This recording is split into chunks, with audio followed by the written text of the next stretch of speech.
right. Hello, everybody. Welcome to PokeTalk. This is my little series where I kind of talk to people in the community, whether that be collectors, artists, you name it. I'm going to have some people on here to talk about the hobby as a whole. Right now, I have one of the top guys in the hobby. This is David Persin, just a huge collector. In fact, the number one English Pokemon card collector in the hobby, in my opinion, and in many others' opinions. And I think he shows that pretty well through his videos and his knowledge and expertise throughout the hobby. So, David, how's it going? Thank you. You know what? I'm just thinking. First of all, nice to be here. Thank you for having me. I really appreciate it. It's a privilege whenever I get to sit down with folks and talk about the hobby. So that's kind of cool. Yeah. When you were mentioning, as kindly as you were to mention that the number one English card collector designation, I thought to myself for a minute, where did that even come from? I think that kind of made that up. And why is it that people just believe me? Why should I be able to say, okay, I'm the number one guy? I don't think anyone should really believe me. Maybe I'm the number two or number six guy. I don't even know anymore. Yeah. But yeah, I've done a few things that are unique, and hopefully over time there is a reason to believe me.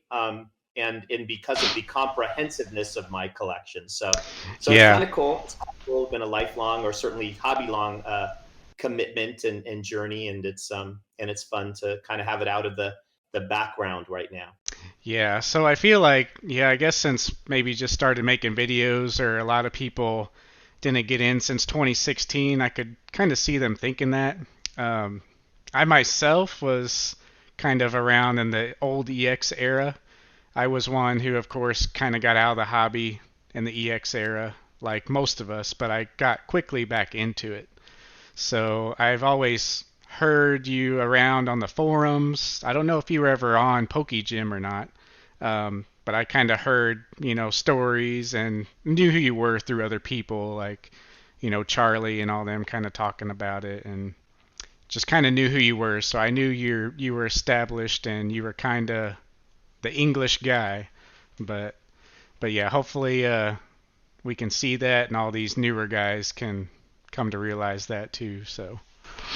Yeah, and I've been asked, so I appreciate the fact that you knew about me a little bit in the back, Hmm. years, because I was talked about, but I really didn't join much, only just due to time, and I wasn't ever really seeking publicity or anything. But over the years, people have just asked me, would you share more about your collection? Would you show the cards? Would you talk about your journey? And talk about kind of your your not necessarily influence, but your role kind of in the hobby. And I've always felt an obligation to kind of maintain this collection. So with the pandemic, I had a little extra time and was able to put it to good use, and finally figured out, for an old guy, how to do some technologically important things. And here I am. Yeah, yeah. I wish I would have been kind of more involved, whether with like the community, because I was kind of the same way. I always collected a lot, but didn't really wasn't really in the forums. I just kind of be lurking around and stuff like that. But nowadays, yeah, it's just such a nice community online with videos and everything, and it's just nice to kind of make videos again. But Yeah, absolutely. so I used to make videos back then, but it was like a bunch of people just trading through YouTube. Like it was weird. It was like people would post their cards and you would link up with other YouTubers, and then there was like this trust system where you would send each other, and yeah, the more established person received the cards first and stuff like that. It was really interesting back then. Um, but yeah, definitely changed. Yeah, anything called the trust system anymore. So it's a Yeah, different, but it's nice to have that background inside of you for sure. yeah, yeah. So Yeah. that's kind of something I wanted to hit on is like, what's the biggest differences you see today, especially in the last 6 months? We see this huge flood of people come in more so like for the investment side of things, and they say they want to get into the investment game and they might hold like one or two ETBs, just they just want their hands on something. So I think it's kind of, I don't know, it's kind of funny seeing these guys do that and playing the long term with just like such a small position, but it's good to have, I think. But what's your kind of thoughts on that with everyone just wanting to come in just to have something?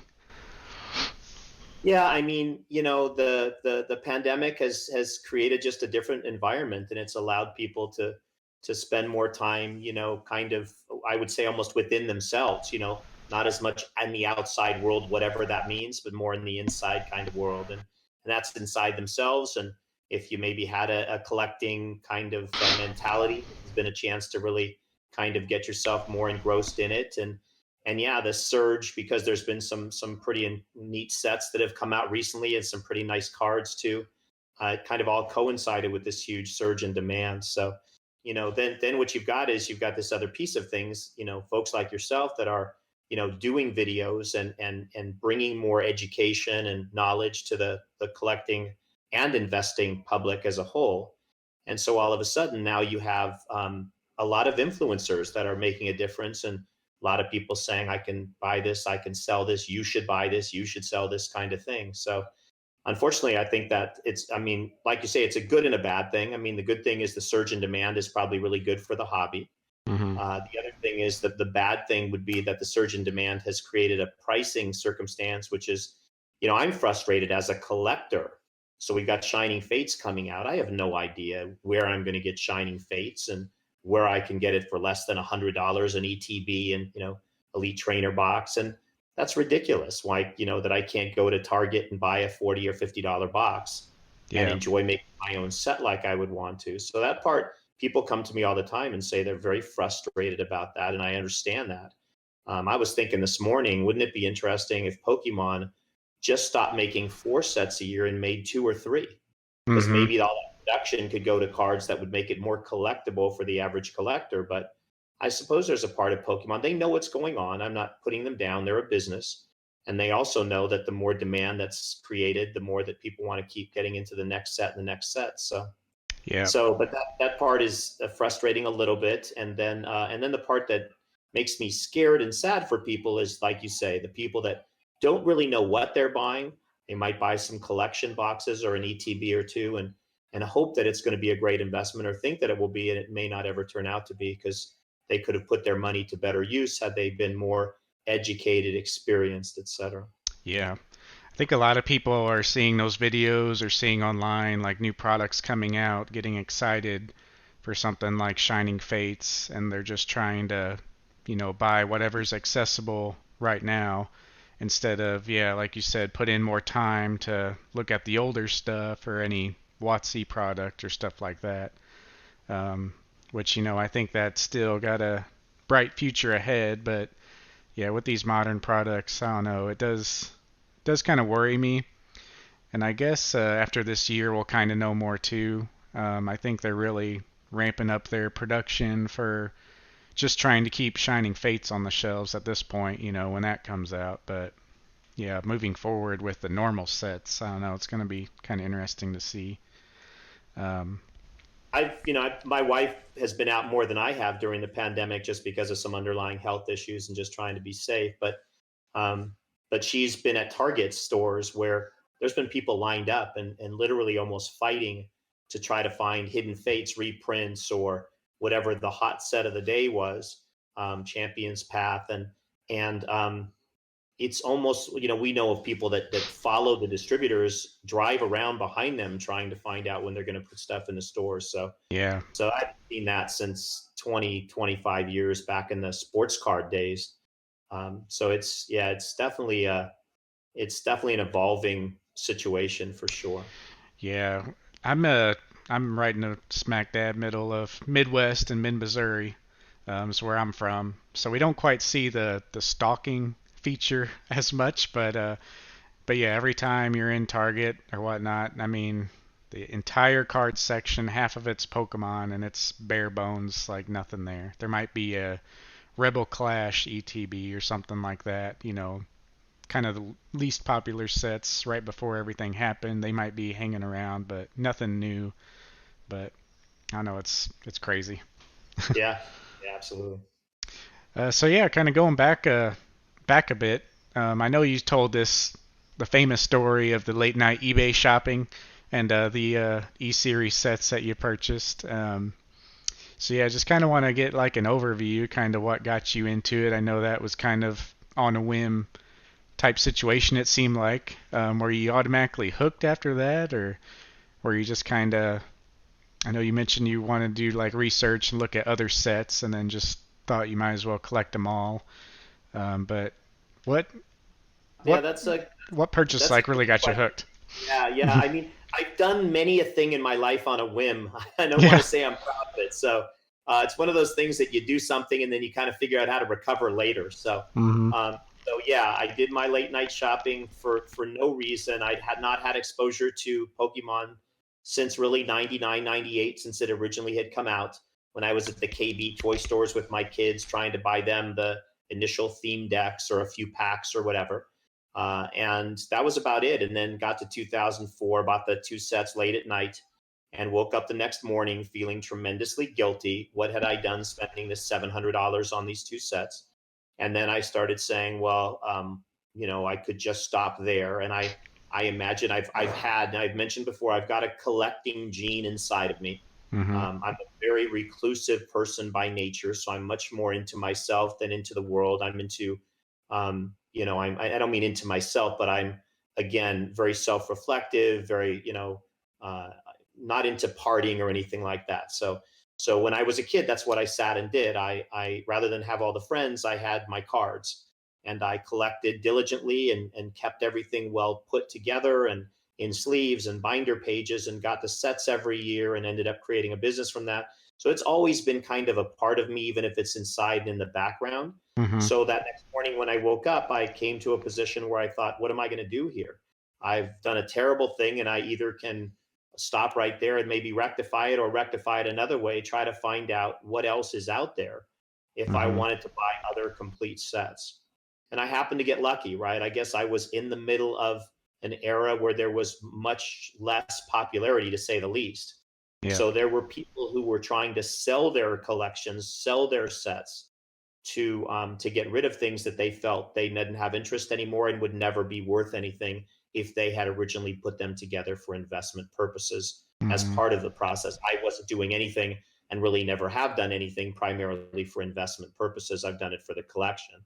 Yeah. And when I did, I was very lucky to find a couple of people out there, ended up finding three all when all was said and done, who were looking to offload their entire collections. I saw some eBay listings and I said, I can see you've got several sets. How about if we talked about me buying them all? Or you've got several items. How about if I bought them all? And that's kind of where it then led me to kind of this research process Yeah. to try to understand what was out there and what I would need to collect to finally complete out not only the sets, but everything else, promo cards, et cetera, that had been issued to that point in time. Yeah. I don't know about you, but I really miss like that section of the hobby. Like one of my random questions eventually was going to be, what's your favorite era of collecting? And to me, it always goes back to right when I first got back in. I think Black and White was just released or just announced or something, and I still remember the EX era packs still kind of being on the shelves. And if I ever saw them, I'm like, oh, that's the old stuff. Like no one really collects those, and just buying all the new stuff. But a lot of those sets were focused where hollows were a good pull. Now hollows are almost considered bulk with all the secret rares and everything. But all those sets, that era just was so special to me in a way. And yeah, that's probably my favorite set. Like the tail end of the EX era and then getting into the black and white. I feel like there's a big shift in art style and, just the hobby as a whole right there. But And I admire people like you that actually are astute enough.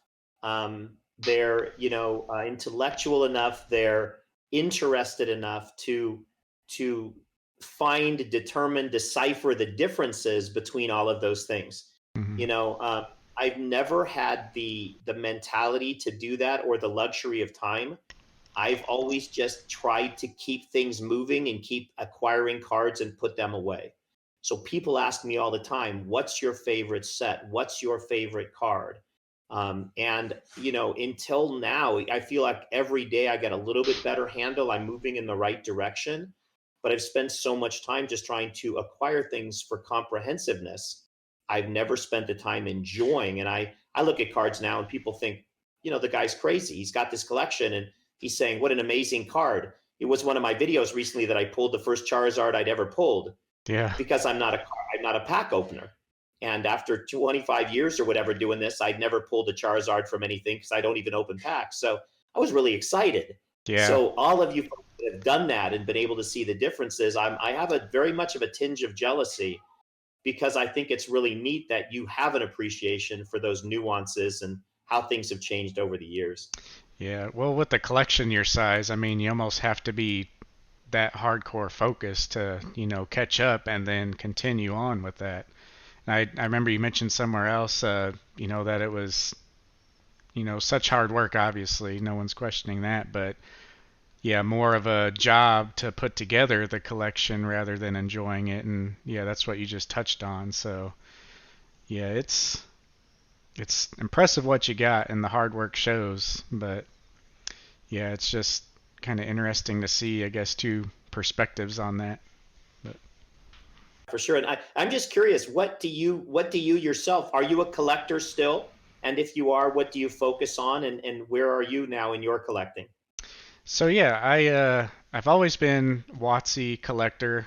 Have a complete set, like a binder set, like base through Skyridge. That's like my collection. And then for first editions, I only collect first edition base jungle fossil and then shadowless cards.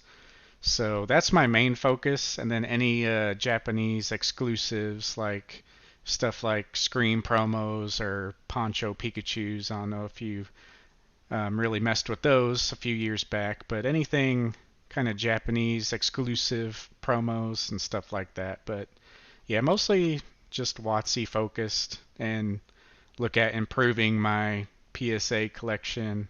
Um, that's another thing. I'm more of a binder collector than a PSA grader. I know you are Yeah, too. Um, right.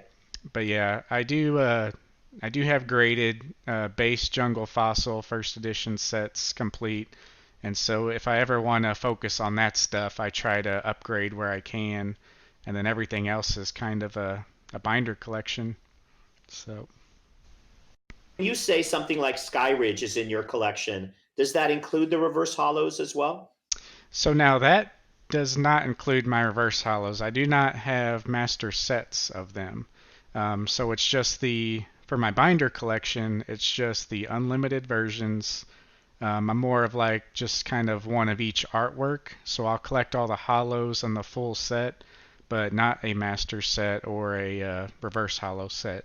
Just the normal ones, and I use those just kind of as like my enjoyment, just like viewing binders. So I never really focused on that. I wish I did back then because I got them pretty early.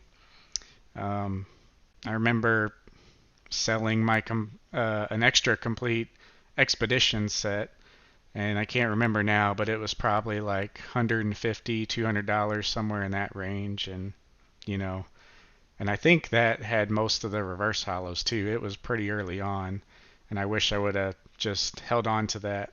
I remember actually thinking and making the decision. It's like, well, I could trim this down a little bit and focus more on other things, and I'll be happy with just the normal set. And yeah, I wish I just would have stuck it out. I don't think you're the only one that would say that. So I'm sure that others feel the same way. I'm always curious when people say sets, right? And I've run videos on that too. Yep. Between regular set, a full set, a master set, there's some different terminology that everyone kind of uses. And it's really interesting when you get into the eBay world because I think a lot of it is very self-serving. It's intentional versus unintentional. Yep. When you're talking about your sets, you're just saying, hey, I have this or I have this. But when someone's trying to sell something, you have to be really careful to know what you're buying. So of course, Yeah. my whole challenge is putting together master sets, which is the baseline set. I call it the regular set plus all of the reverse hollows, and then all of the variant cards that come out of all of the promotional products and all of the collection boxes and worlds cards and finalist stamped cards and all those things that tournament cards, anything that would then carry the same set symbols but has a Yeah. different number or art on it. So Yeah. Yeah. And I always say set as like the most basic form, kind of like in your layout. But yeah, a lot of people, you just say a complete set and they just don't. Yeah, there's a disconnect there, and I think we need a little bit more focus on that. But I don't know if people, especially newer people, are kind of too prideful of themselves to, not admit that they don't have a master set or reverse set or stuff like that. But it's just kind of a weird moment we're in. But I remember seeing that change, like kind of before evolutions, though. Like people would say they have master sets, and it would be, just the set and the reverse set, which that's good, but they didn't go after, like you were doing, all the variants and all that either. right, right. And I think that's one of the reasons is because I'm clearly in the minority. I mean, I know I know a handful of people that try to actually build true master sets where every single card, but it's so few and far between that I think I understand why people say a master set. For a lot of people, a master set becomes the regular cards, like you said, the reverse hollows, and then things that come like pre-release cards and theme deck cards. Like they call those master sets right there. Mm-hmm. But they're really a complete set. The way I call them, a master set has all the variants too, and some of these sets have 25 or more additional cards through the years that come out of very many different types of products that fill in for completeness in the way that I view it. So Yeah. um, yeah. Yeah, that's good info. Um, so, is there, for your collecting nowadays, are you just really focused in on those last few you need? I know your list is kind of small, but are you buying any of the new product? I see you got a nice collection of plushies there. Are you buying into the new sets, obviously, for just holding, or just strictly just continuing to put together your set and focusing more on what you need? Yeah, so I'm definitely still adding to the collection. So anything that's modern, I have to continue to acquire. So that involves all of the sets that are coming out in complete form. Everything we've said, reverse hollows. Then you've got blister packs and all the promos that come in, all of that. That I'm still adding on to the SSH Sword and Shield promo sets, the Sword and Shield jumbo sets, promo sets. So needing to acquire all of those. Of course, there's US cards and there's also foreign cards, especially on both of those that have different stamps that you have to get from the collection boxes that are in England or wherever. Mm-hmm. So that's a continuing, ongoing process. And then I'm still working to go backwards on the handful of cards that I need.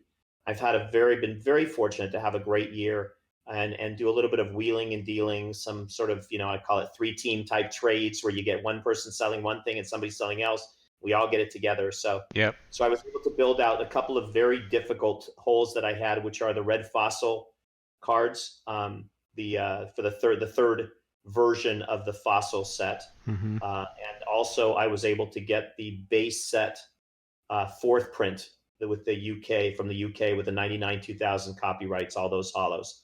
So that filled most of the holes that I had. I'm now down to a handful of cards, um, maybe 10 or so that are just kind of random for a myriad of different reasons that I'm sort of always looking for. Yeah. Most of those are, I'm not even sure they exist, but there's some championship tournament, European and international type of tournament stuff from maybe 2016 to 2018, Mm-hmm. where they may have had some English cards. So I'm not looking for ones that are not in English language. So I don't buy the Ultra Bolas or the German version. I can't remember what it is of some of that stuff, but Yeah. looking for a couple of those as well. So, and then I guess the other part of what I still do is I definitely dabble. I still buy collections. So I bought a few collections this year and I've put that out on my website and on eBay. So I definitely still buy to help other people with acquisition where I can help. And I help myself as well through hopefully making some money to Yeah. help me defray some of the costs of maintaining the collection. Yeah. Yeah, I remember seeing some of those fourth print hollows on your website. I think it was a couple months back or maybe a month ago, and I almost scooped them up, but I decided to hold off on some of those fourth print cards.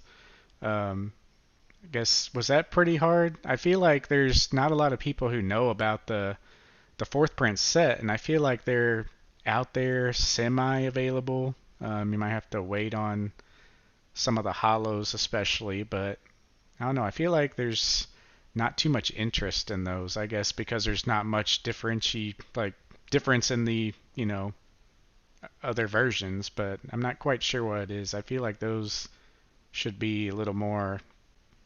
I don't know. They seem a little more rare than people kind of put price to. I think you're 100% correct. You're exactly correct. So what the disconnect is there is that people don't know about those cards. And you have to think about it. I've got this collection through all these years, and I just figured it out in the last 12 months that Yeah. there were the other two completely different sets with the different copyright dates. Well, as we said, most people don't collect them.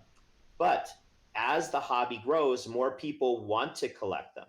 And so that's exactly what's happened. I have been fortunate to find some people who, I could work things out with, some trades and some people that were looking to leverage the surge in demand to get an increased value for their own collections and look to get rid of things during this pandemic timeframe. Hmm. But I think these cards are. I have some investors that come to me to buy kind of the most rare things that I have, and they are buying these cards. They are buying the red fossil, the red logo fossil cards, and they're buying the base set fourth prints because they believe, as I do, that they'll be worth a lot more in time to come. There's Yeah. just not the supply of them, and there's not the supply in good condition as well. So, like what I put on my website, I had already acquired through the course of the year, maybe I don't know the number. Let's just make up a number. Let's say there are 14 fourth print base set hollow cards. Maybe there's 16. I don't know what it is. So I acquired maybe down to my last four. And then I had the opportunity to buy all of the set in PSA 9 condition. And the ones I'd acquired before, some were in 9, some were in graded, and I don't really grade anyways. Hmm. But I had an opportunity to do a deal, as I like to say. So I like to go big. I like to look at doing things in a bigger way to hopefully pay a little less, but give myself more tools to make money from the deals going forward. And that's what I did. So then I ended up, after buying all those hollows in PSA 9, I had these extra ones, these other 10 that I bought. And so that's why I put them out there, to give other people a chance at them and to basically put the money back into my pocket Hmm. that I had put out before. And the fun part about all this stuff is you're going into markets that are going up, going down. So my pricing ends up going along with it as well. I paid dearly for the ninth PSA 9 hollow set because the gentleman would not sell to me. It was right after the Logan Paul video, Yeah. and he said the surge is huge, and I can get this for the Charizard alone, and so I'm going to have to stick to it. But you know, um, I'm okay with, as long as I can kind of recoup it over time and maybe other things that I sell. Yeah. Yeah. I feel like I don't know how many people are going to be watching this, but yeah, maybe that's like a little hidden gem in here.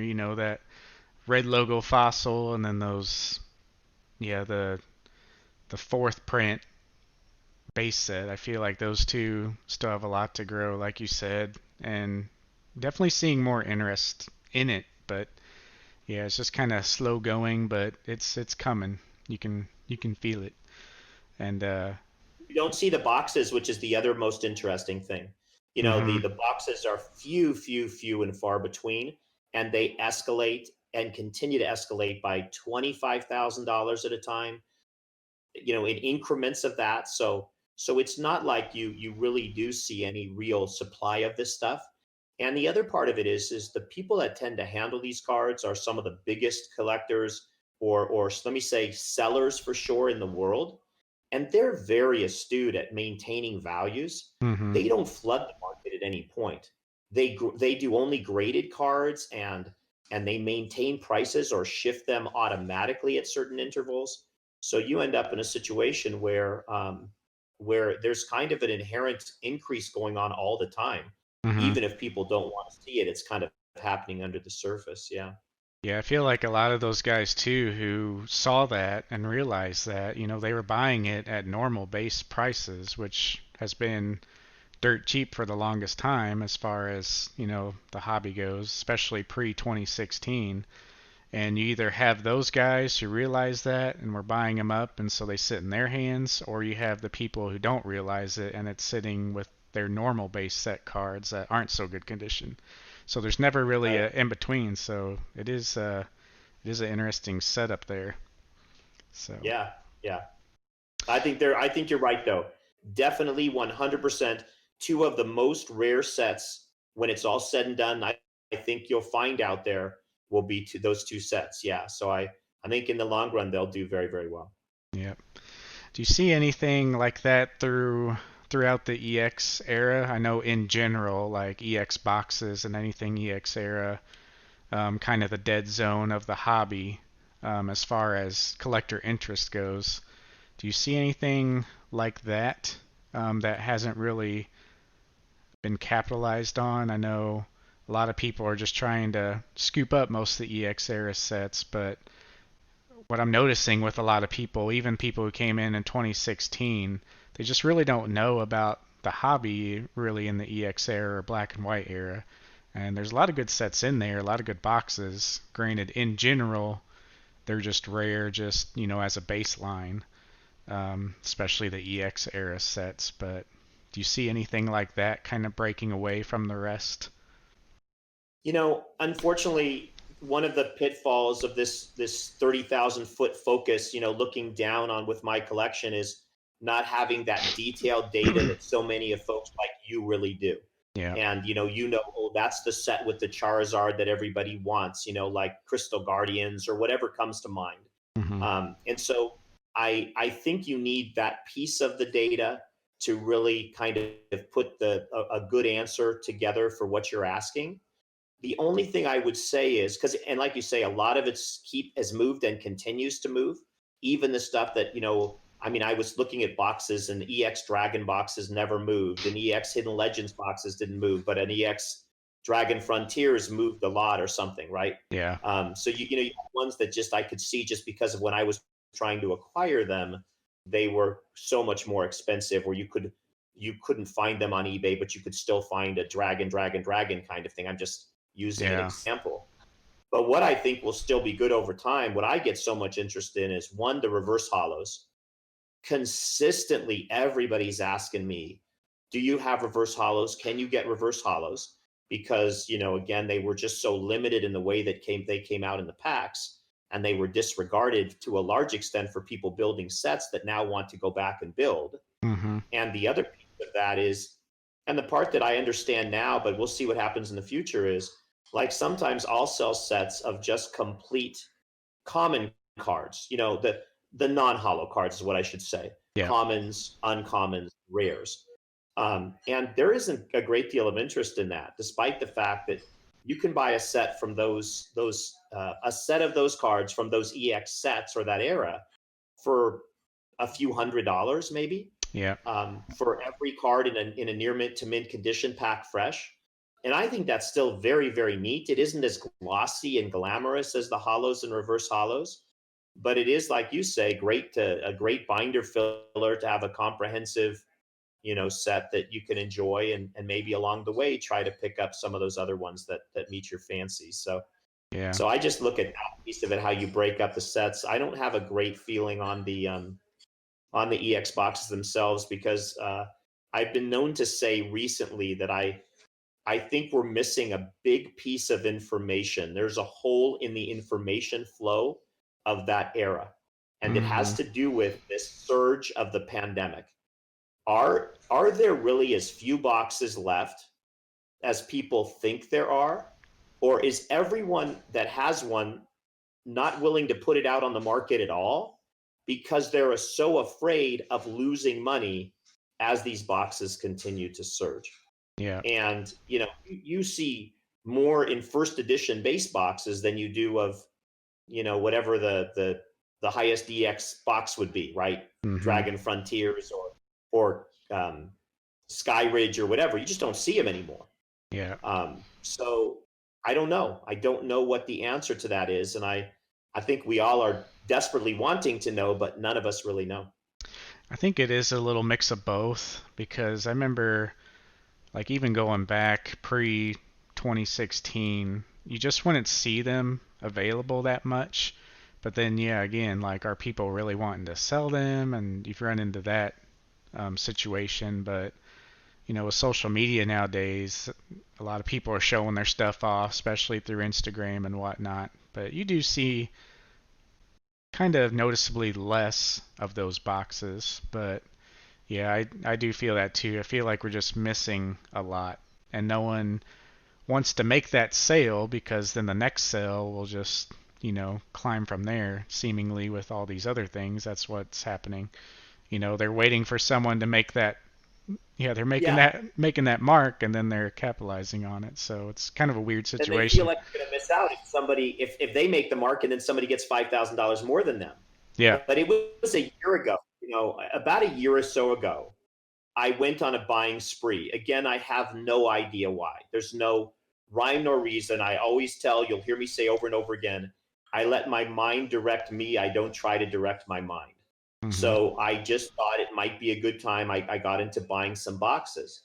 And all of these boxes were out there, and maybe the difference was I didn't follow the markets back when you're talking about that diamond and pearl era and that stuff. Mhm. So it was only a year ago that I started getting back onto even the computer and taking a look.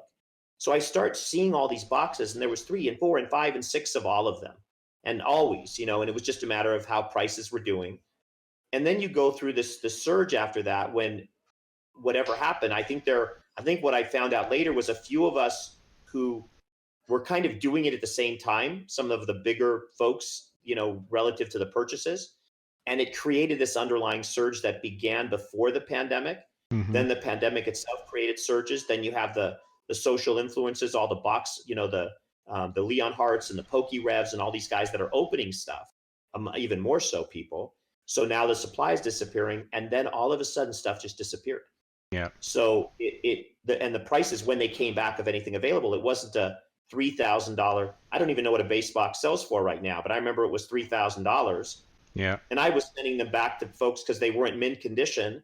Boy, would I like to kick myself now? What a dummy, um, Yeah. you know, because it had a banged up corner. Right? Okay, yeah, Yeah. that was real smart. So, but who knew what it was going to do? Right? Nobody knew. Yeah. So that's what I mean by it. There was still supply. You still saw it. Now, even if it's $20,000 for a box, I just don't think you see them that often. I mean, relatively speaking, anyways, you see them every once in a while. And like you say, in the bigger collections, when people show those collections off, you do see them there. Yeah. But it isn't like those people are expecting to be coming out with any of that. And those people only have one or two of boxes. They're not like the big guys in the country who could have warehouses full. We just don't know. Yeah. I think a base box now is at 30,000 or maybe pulled back a little bit, but Crazy, yeah. this crazy, yeah, yeah. Yeah. Um, Yeah, I Yeah, think you win some, you lose some, Nathan. yeah. So Oh that's one yeah. of my thoughts. Yeah, every time I think of anything I regret, it's just I've never regretted much throughout the collecting because I was more so the attachment to it.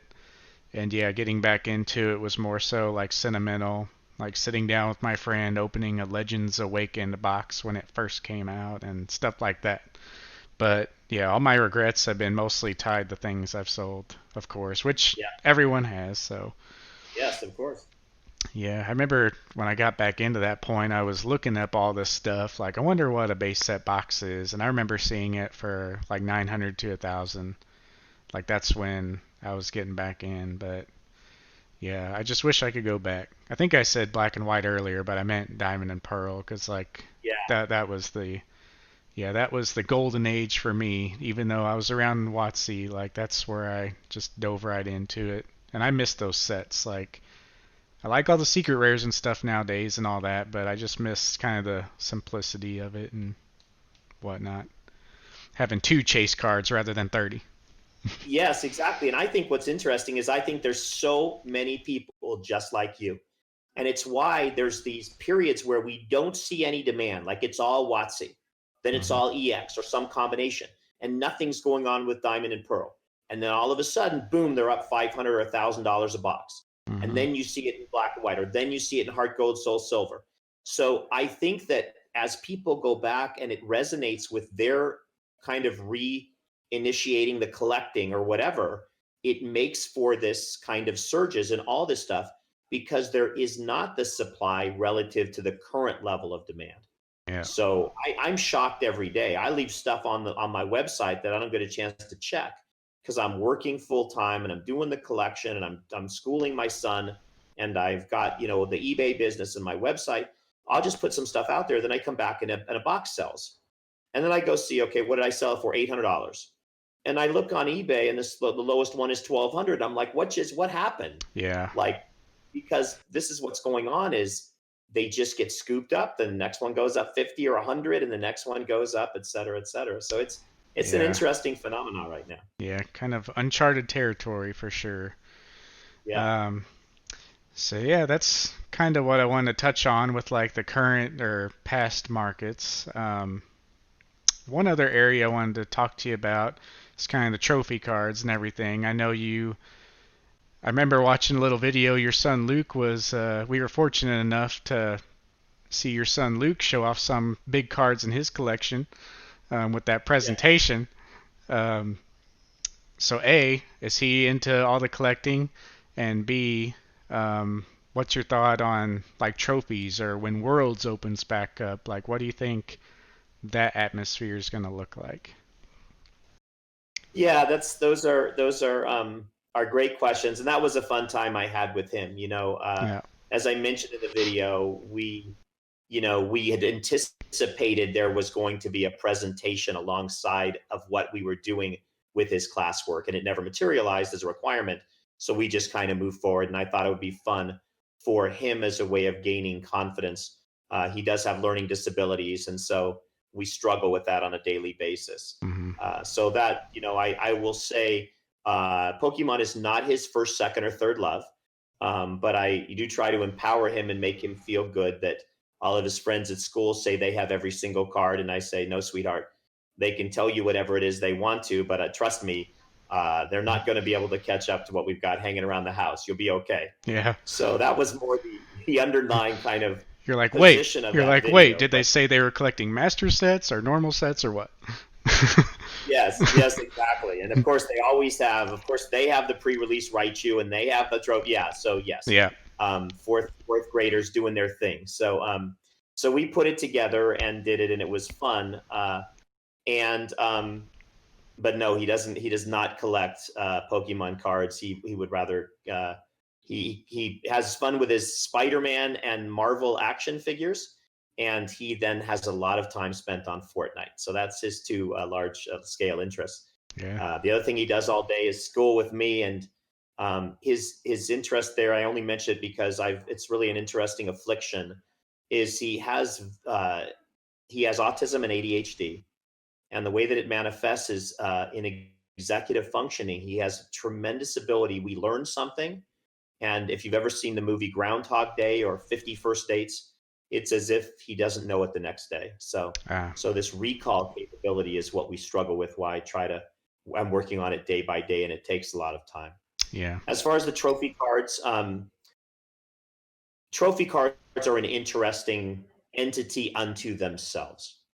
There has never been great demand for people out there looking to acquire trophy cards. Hmm. And the reason they haven't been, especially the trophy cards, you could argue that there has been decent demand for the finalist and champion stamped cards and top 32, 16, quarterfinalists, semifinalists, etc.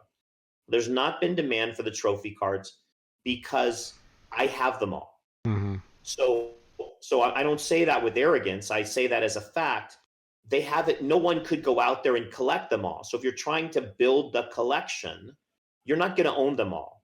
So Hmm. what people have done is the next kind of best thing is people have collected one of the different places over any number of years.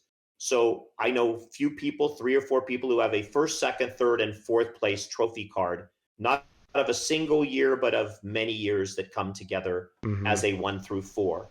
Or if they don't count to the fours, they go back to the 1 through 3s. Yeah. And that's what you see. So, you know, people can come out and they've never had great value.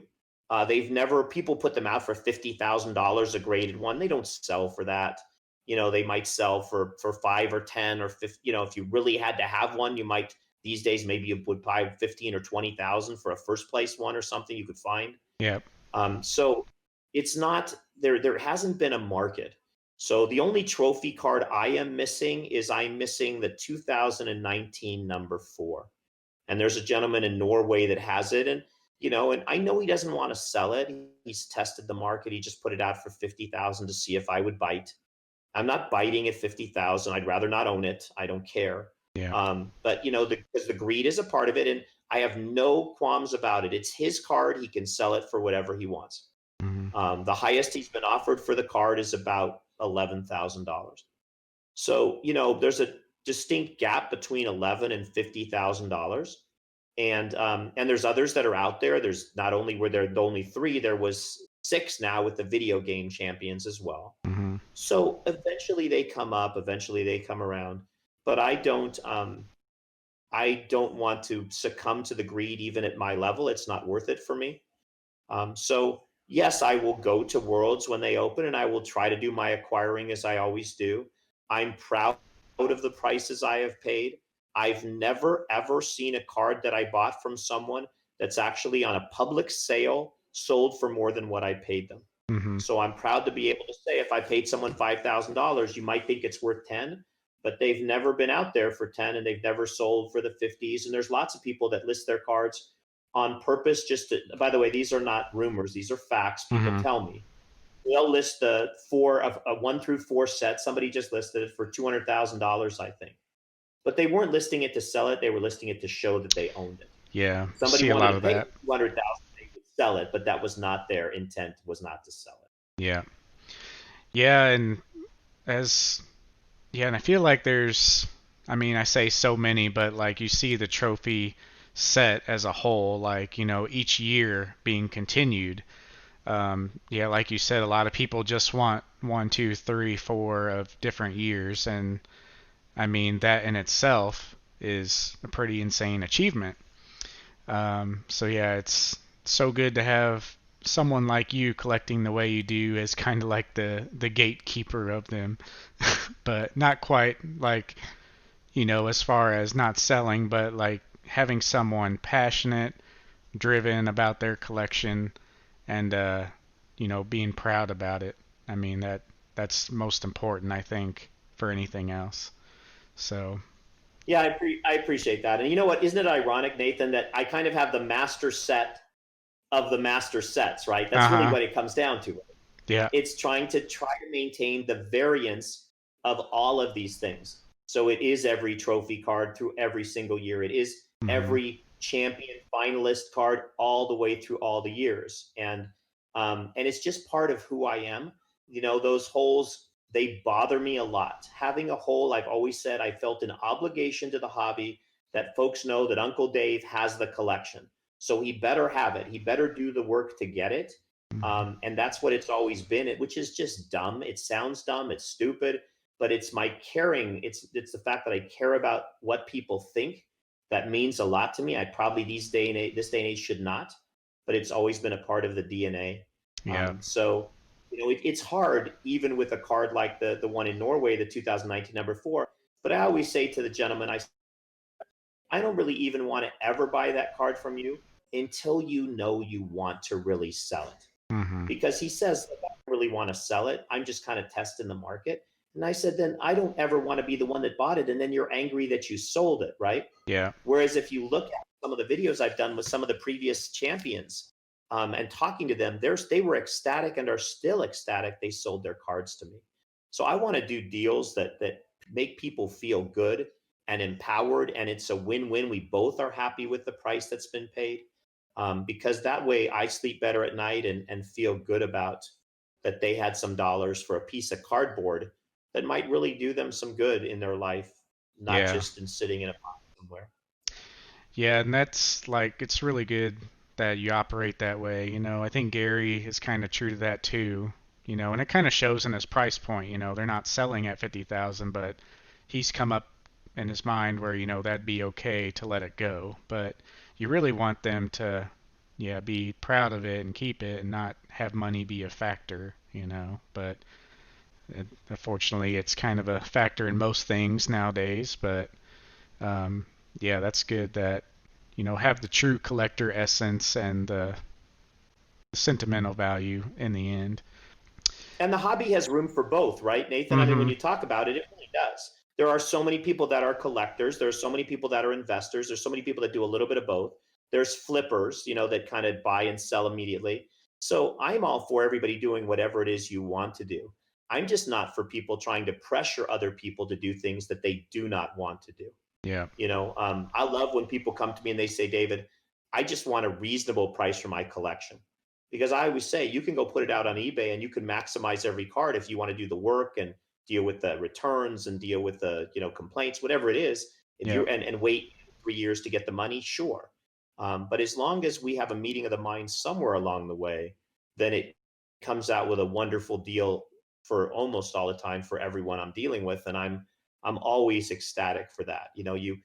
As everyone in this community knows, the most important thing for me, more so than the collection, is my reputation. Yeah. So, you have to. My wife always says actions speak more than louder than words. You have to. It's your actions that do it. You can say you're a great guy. That doesn't mean anything.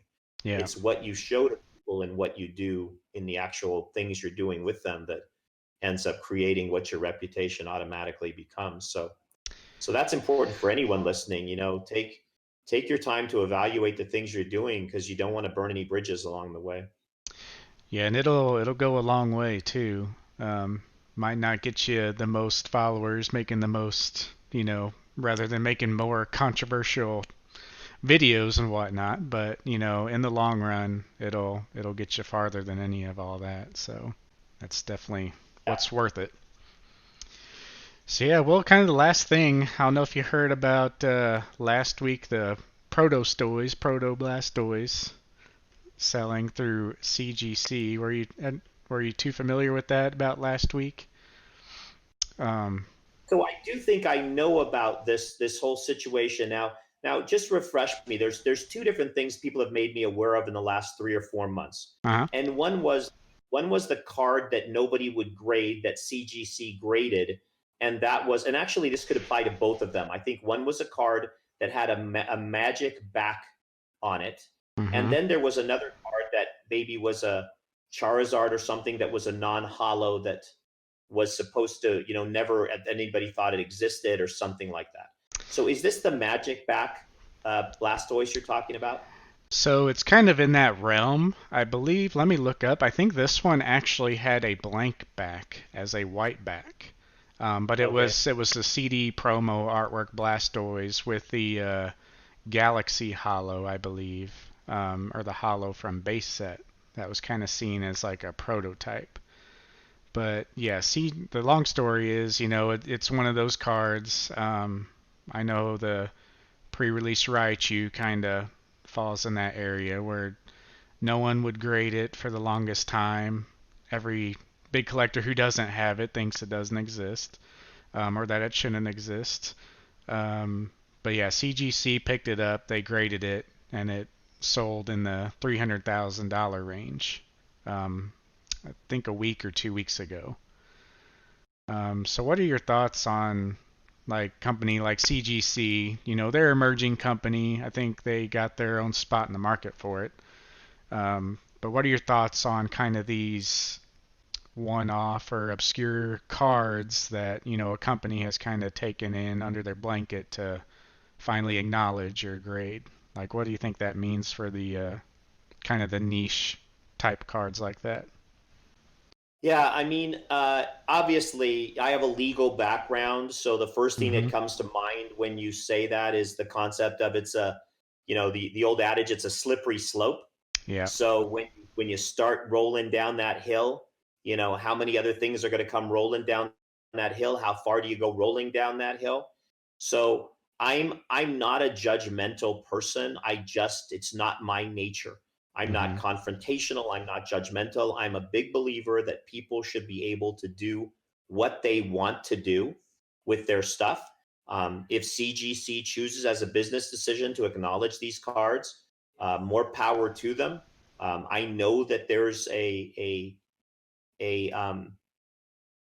a priority placed on PSA. You know, generally speaking, these days PSA is still the place to go. But you know, you can't force someone to grade something as a company. They've got to make their own choices. And one could argue that okay, if you grade through CGC, you're going to get a lot less money. But if you're telling me that they're the only ones in town playing that game, and somebody sold that card for $300,000, obviously it meant something from an authenticity standpoint. Yeah. So I'm not aware of these specific instances because they're happening underneath us as we speak, day by Hmm. day. But it's interesting because all of a sudden, everybody's starting to ask me about the pre-release Raichu. Hmm. There's never any chatter about it. And in the last couple of weeks, I've had somebody talking to me about, you know, maybe willing to pay 500,000 for mine. And somebody else who's just, you know, across the world who just said, based on what I see going on, I think you might be able to get $1 million for your card. Yeah. Um, Now, the difference is what I will say is just because this dovetails a little bit, you didn't ask this question. Most people don't ask this question, and I'm not sure I have a great answer. But in general, when I think about it at a higher level, what I collect, where do I draw my own distinctions? Pretty much the backs of the cards I would collect or look to collect need to have a a blue Pokemon back, like the basics, right? Hmm. Then the fronts be whatever, they could be your alterations or whatever, um, and not necessarily. I've got like blank blue backs with blank fronts, right? Hmm. Blue backs with blank partial fronts, that kind of stuff. Errors are not my main focus. But if you looked at all the cards, the only cards I think sometimes the people listening to you might be interested, the only set of cards that I don't own that people might argue with me and say you should own those, David, are those inverted stamp WB promos because they really do match the cry. And I'll tell you why. No, I'm going to ask a question for you. You might enjoy it since no one's ever asked it to me. We'll Okay. have your broadcast be the first one to be it on, to have it on. All right. Okay. Sounds good. Um, So no one's ever asked me why I don't own the WB inverted promos. And if I would talk about it, I'd say, well, you know, I do some errors, I don't do some errors, I don't do all of the errors. But the reason I don't own the inverted promos is because I own the four WB promo cards without any stamps on them. So I have a set of those four that there might only be two in the world so far that are known about. Uh-huh. I might be the only one that has the full set. So because I had that, the inverted ones never resonated with me. I'm like, why would I want that when I have ones without the stamps entirely? Yeah. Um, but if I were arguing with myself and we're having a debate, I probably, if I was down to the last cards, I might go out and look to trade somebody for their inverted stamps and see if I could round that out. Yeah. So the one where you talk about a Blastoise probably wouldn't interest me as much because it's got a blank back. There's so many things called prototypes and so many things. You know, my pre-release Raichu was a card on a sheet at the bottom Hmm. of a sheet where there was 10 or 11 at the bottom of the sheet that weren't supposed to be printed. Raichu was not supposed to be on that sheet. Hmm. So it still looks like a Pokemon card. It smells like a Pokemon card. It is. It's got the stamp. It's just the wrong card. Yeah. But when you say that $300,000 people will pay, you know, and boy, can I answer questions in a long-winded way as I'm listening to myself. I just have to shut up at that point. It's amazing that there is that market, and if people will pay it, you know what? Boy, it becomes tough not to sell, right? When someone says, "Hey, I'll give you $1 million for your card," it's wow, okay. Yeah. You got to listen. You got to listen to them, anyways. Yeah, you got to hear it out at least, but yeah, well, long-winded answers are definitely good. That's why I'm kind of sitting back and just trying to take it all in. You know, your information is priceless for any of this stuff. But yeah, I'll have to send you some stuff. But yeah, it was a blank back, and that's why I'm not super knowledgeable, but with it. But it was $360,000. Basically one of those, yeah, one-off cards that CGC took in under their wing. But yeah, I was kind of the same feel, like, you know, what comes next? Are they just gonna do everything? Are they gonna be those guys, you know? Um, I think it does take away from their usual grading. Of course, they're seeing an uptick just because PSA is so backed up right now, but yeah, what's that mean for the long run? And I don't know their access to all the technology or whatnot, but yeah, it's definitely a weird gray area for me. But I don't Do they know. ever who buys a card like that? Is it ever revealed who paid the price, or does that person ever come public and say this is the person? Like you're dealing with Logan Paul, and you're dealing with the people from the Dumb Money channel, and then you were dealing with Leon Hart with a $400,000 box, all first edition base boxes. So those people are all public. Yeah. Did they ever talk about who bought the card? So I'm not sure on this one. It's actually I kind of looked into it right when it first came out, but I haven't really checked back. But I'll take a look, and I can let you know. But as far as I know, I don't think so. Not yet, anyway. I mean, But you always wonder what's the person's motivation. Like, do they buy it because it truly is a one-off and they just want to own a one-off, something that no one else will own? Do yeah, they own it because they have the greatest Blastoise collection in the world and it's just one they have to have, right? yeah, Like you wonder where it fits for someone that's willing to spend that much money, because even a multimillionaire, that's a lot of money. yeah. So no Yeah, or reason. if it was someone who just got in the hobby, yeah, a month ago, reading about all these trophies and just sees this and jumps on it. Yeah. Yeah, it's just yeah, a lot of unknowns, but yeah, definitely a weird area there.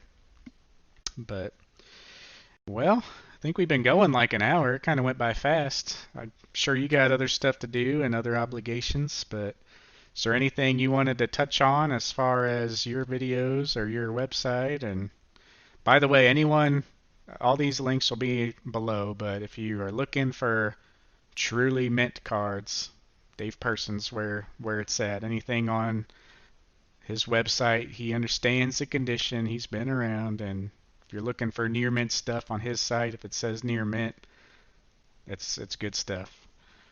eBay's becoming a struggle here lately with Yeah, the yeah, conditions. yeah, absolutely. Yeah. So I just I do get the fact that it saves you a lot of hassles by just being upfront with people and telling them what it is you're selling, Hmm. explaining it correctly. My cards are either near mint to mint, and I explain it, or I tell them why it's not, and I make sure people know exactly why it's not. The other thing I do is most sellers save their best cards for last. I sell all of my best cards first. I want the best condition cards to go out to people that are buying the best condition cards. And whatever's left, if it's got whitening around the sides, it's going to be lowered to a light play or an excellent condition and sold at a price accordingly. So I do have if folks that I encourage people to at least go and sign up as on a mailing list at my site, which will be, thank you for putting in the link, but it's davidpokeperson.com. And I am going to be listing in the next few months. I finally finished this last. I've got about a week's worth left, but in this next week, I will finally finish separating my own collection from all of my extra cards. Hmm. And so all of those singles from every set, from base edition all the way through, I have multiples of every reverse hollow, every EX set, everything, every set coming through, I have multiples of. And so I will be putting those out there. People know me. I try to price fairly. And also I am not afraid for someone to write me and say, can you do better for me on this price? It's one of the advantages of having my own website and not being a big company or something like that. So Yep. I do try to, bring that Uncle Dave kind of, like you say, Midwest mentality to everything I do, and again, just bring caring to people, do things right, and hopefully the word continues to spread. Which is, I've spent a lot of money on this collection over the last 25 years, and I'm just trying to recoup. Is all I'm really trying to do. Is some of these extras that I've had to buy as part of collections, get them out there to help me defray some of the costs and hopefully create some win-wins with people that are interested in owning the cards. So yeah, thank you for letting me shout out my own little stuff going out there. Yeah. And for those that might watch you anytime soon as well, I have not been videoing. I will do a video soon in the next hopefully week, and I will explain all the things I have obligations. I'm one of these guys that I still work for a living. I'm not purely Pokemon. Between working and taking care of my son every day and the schooling situation now with the pandemic, it's been a challenge. But I have an interesting video coming that I hope some people will watch and enjoy as well. It definitely will be one of a kind. So All right. Well, kind of tying into that daytime job, the send-off question. If all these people who are finding life-changing money could sell everything, go down to zero with their collection, and pay off the house, what's your guidance for that? What do you think? Like a lot of people feel like they have these cards that they sell, they're not going to get them back. Whether they can, in some situations, finish off paying off their debts, and then collect after that. Um, what's your quick take on that situation? Whether I Yeah, guess the answer is like, selling for financial improvement or a better situation financially versus sentimental value. I'm never going to get this again. yeah, I don't. I think sentimental value. I think you have to be careful. So you have to really question yourself. And of course, I can't give. I am a financial advisor as my real profession. Hmm. So I always have to caveat that I'm not answering in my financial advisor capacity. That way, if one of the bosses watches, they won't fire me. Yeah. I'm talking just as a random person speaking to you in a hypothetical manner on a video webcast. So, with that in mind, I think sentimental life is very short, no matter how you couch it. Even folks your age, before you turn around, you're going to be my age, and you just say, "Wow, I remember when he said that. I should have taken him more seriously." So, sentimental has to be a big part of everything. Yeah. I do not think if you sell your cards, you will get them back. So, you need to know that. I also think that taking money for cards in this environment when it's so hot is never a bad thing. So if you think I'd like to have the money, I'd like to guarantee the dollars in my pocket and have some money to go do some other things in life, that's always a good thing because cardboard is cardboard and it's prone to going up and down. There are some great doomsdayer videos out right now talking about the fact that people don't have to buy the Pokemon card market is a market into itself. If there are not buyers, you can't just sell it. It's not Amazon or Apple on the stock market with developments necessarily every day. There's a lot Hmm. of things that are out of your control. So, will you be able to buy other Pokemon cards later in life that you can make money on? 100% yes. I buy Pokemon cards every single day that I make money on. And I pay more than people are buying with wholesale relationships right now, just because I'll buy a case and put it away, and then it's double that 2 or 3 or 4 years from now. Yeah. But if you want the sentimental value and you don't want to be like you say, hey, I look back and wish I still owned that or something, then you have to be careful. So I Yeah. know I'm not answering your question, but money, the bird in the hand is worth two in the bush adage makes a sense. If you can get money for your cards and you need money, don't be afraid to sell them. You can never look back. You never know. None of us have a crystal ball. I was in the sports card industry, and 20 years or 15 years after I got out of it, cards are worth way less than what I could have sold them for 15 years ago. Hmm. I'm still selling them. I sell stuff on eBay at $10 a box that my shipping costs more to send it than it was $100 or $200 a box 15 years ago. Yeah. So it's still cardboard, and it does not have an inherent market. And if Pokemon does not continue to be the number one franchise in the world, anything is prone to change. Yeah. So you have to be careful. But do not, sentimental wise, if that means something to you, if that gives you a comfort in your heart, because you don't want to be on anxiety drugs because you did sell something that you wish you hadn't, Yep. you better figure that out early and often just to protect the most important thing, your mind, your heart, your psyche. That counts for more than anything. Yep. I think that's very well said. I guess they say there's always a bull market somewhere, but maybe that bull market is in our sentimental value with Pokemon cards. So, but yeah. Yeah, absolutely. Yeah. Well, thank you so much. I can't, like I said, it's always such a pleasure every time we connect on Instagram Messenger or anything. You're always so good to answer questions or get back to me. So it just means a lot to me that you hop on here and love our talk. Maybe we'll have another one down the road, or I can help you out in any way on your channel or something on Discord or whatnot. But yeah, thank Appreciate you. it, Nathan. I appreciate you taking the time. I appreciate having me. I wish you the best of luck with the series of talks and stuff. And as I say to everybody, if I can ever help you in any way, make sure to continue to reach out. I love helping people. It means as much to me as just having all you folks as my what I can call friends. For someone, as I mentioned, as reclusive as I am and kind of with myself, it really is very meaningful. And I thank you very much for the opportunity. All right, guys. Well, there you have it. Thanks for watching, and we'll see you in the next one.